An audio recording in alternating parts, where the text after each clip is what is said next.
During a time of great prosperity and peace in the flourishing garden of Islam, when philosophers and scholars excelled all others in the quality of their writing, and engineers and architects dazzled in the beauty of their buildings, scientists and inventors devised the most marvelous of innovations, some of which are before your very eyes today.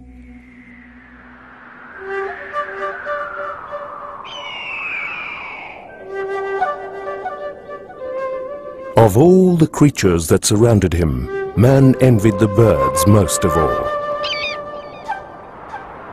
Oh, to soar like that, on the wind, through the clouds, how wonderful to be free,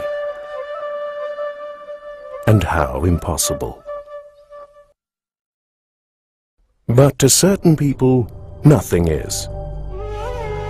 Surely, one man dared to imagine, if you studied the birds and fixed their wings to your body, you would be able to fly. But could a flying machine really work? Could a skeleton of bamboo, tied together by silken strips and covered with eagle feathers, strapped to a man's back, actually simulate the intricate gliding effect of a bird's wing?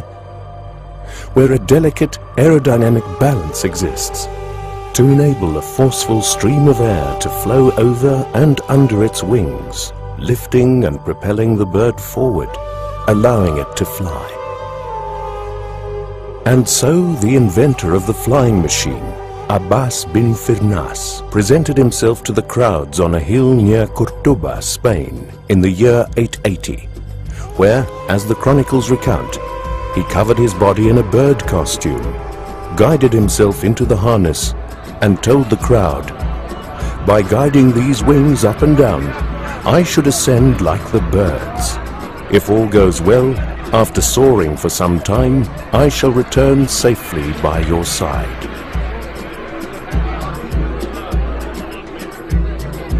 To which he launched himself into the air, and by means of ingenious movable tail flaps, flew to a significant height for a considerable time, and became the first man to fly.